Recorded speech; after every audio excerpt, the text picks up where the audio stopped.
Salut à tous. Alors, petit comparatif d'automobile propre entre la Porsche Taycan et la Model S. Donc là, c'est vraiment les deux concurrentes les plus extrêmes, hein. Donc ils nous ont fait un petit comparatif, on va voir ça ensemble. En général, leurs comparatifs sont très bien faits, donc voyons. Alors, on va éviter l'intro, du coup, on va entrer dans le vif du sujet avec les performances. Alors, ils mettent victoire Tesla pour les perfs. Donc la Porsche, elle développe 761 chevaux, on rappelle, et 1050 Nm.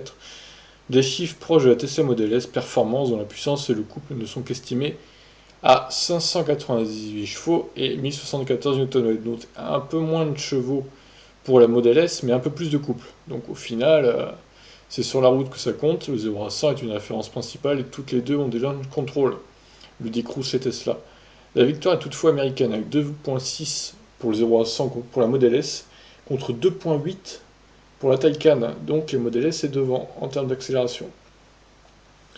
Alors, ils n'ont pas le chiffre officiel de 0 à 200 chez Tesla, il est de 9 secondes 8 chez Porsche, mais la vitesse max est quasi identique à 1 km/h près, donc bon, là on peut pas. Reste toutefois à vérifier l'endurance des deux modèles. Lors des essais de sa Taycan, Porsche a réalisé 26 accélérations successives sans perte de perf. La Model S pourra-t-elle en faire autant, voire mieux? Nul doute que les essais comparatifs fleuriront bientôt sur la toile pour nous apporter des éléments de réponse. Ah oui, c'est vrai que des accélérations comme ça, est-ce que la Tesla pourrait subir ça sans chauffer la batterie et sans perdre de puissance? Je sais pas. Bon, après, j'ai envie de vous dire, qui fait 26 accélérations successives de 0 à 200? Peu de monde, je pense, mais bon, c'est un petit délire hein, que se tapent certains, visiblement. Alors, autonomie, victoire Tesla, c'est une petite déception, même s'il ne fallait pas s'attendre à des miracles. Porsche propose un pack de 93,4 kWh contre 100 kWh pour Tesla, mais l'autonomie est clairement plus faible. Oui, il y a que 6,6 kWh de différence, mais au final, il y a quand même plus de 150 km d'écart entre les deux.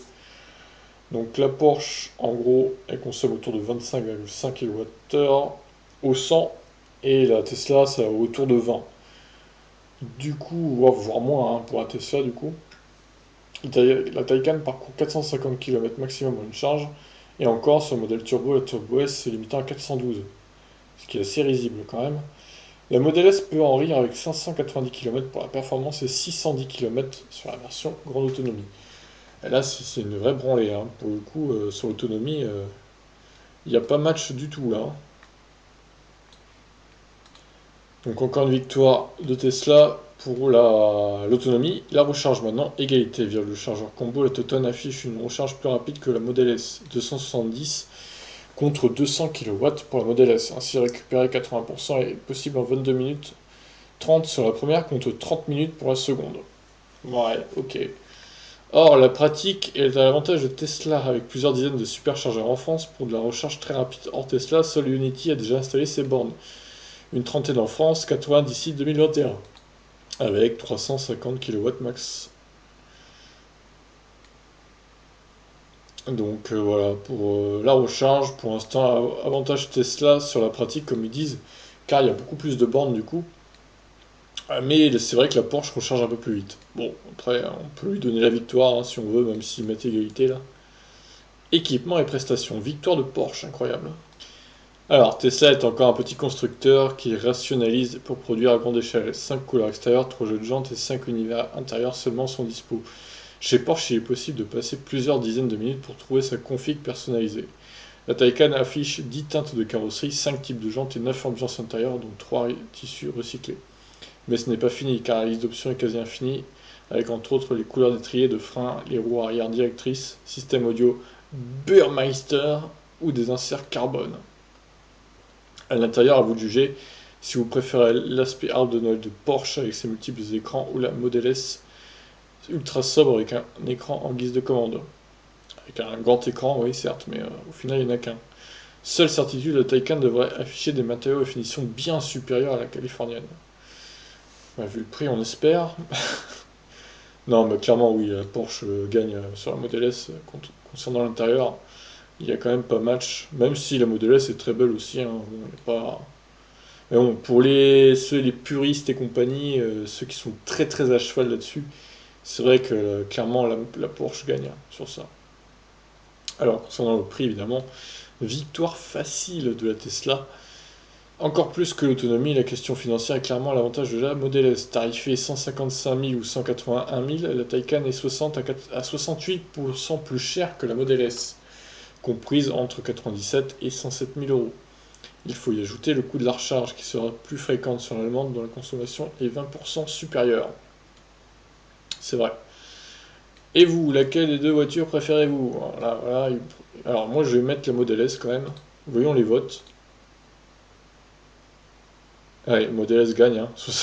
74% pour l'instant. Il n'y a que 200 votes, mais bon, même pas, 197. Donc voilà, les comparaisons techniques là, fiches côte à côte, ça c'est bien. Donc 2 secondes 8, voilà. Lithium-ion, voilà. Conso WLTP, 23 à 26,7, environ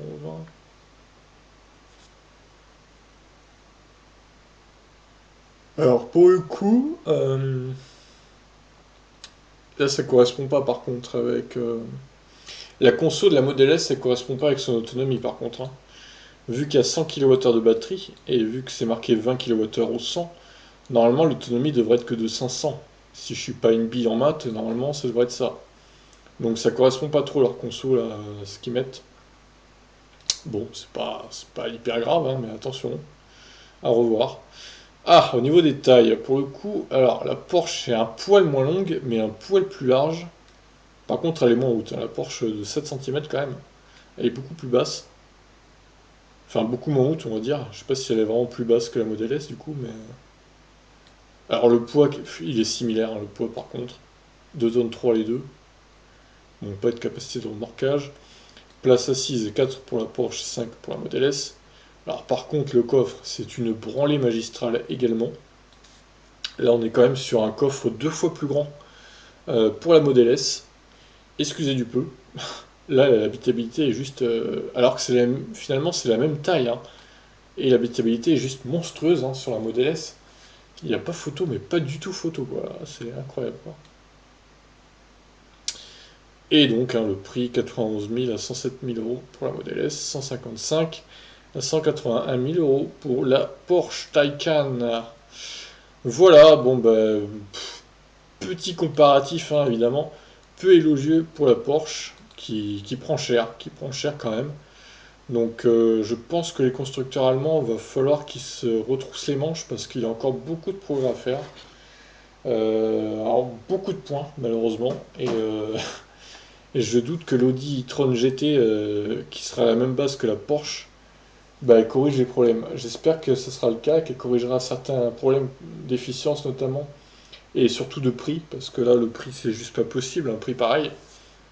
Alors certes on paye la marque Porsche, mais quand même quoi. À perf égal, moi je prends une Model S, hein, clairement, même si elle est un poil moins bien finie à l'intérieur, à l'extérieur, ok. Mais moi je privilégie clairement l'autonomie, le réseau de superchargeurs, la conso moins élevée quand même, et les perfs sont similaires, donc autant prendre la Model S honnêtement, un plus grand coffre et tout, donc bah non. Par contre, à prix égal, honnêtement, à prix égal, bon, je me laisserais peut-être tenter par une Porsche, j'avoue. À prix égal, hein, je parle, hein. Et là, on en est loin, hein, du prix égal, hein. Bon, bref, assez palabré. Dites-moi laquelle des deux vous préfériez, vous, soit la Model S, soit la Porsche Taycan. En tout cas, moi, mon choix serait fait si j'avais les sous. Je prendrais la Model S. Sur ce, je vous laisse. N'hésitez pas à réagir. Ciao.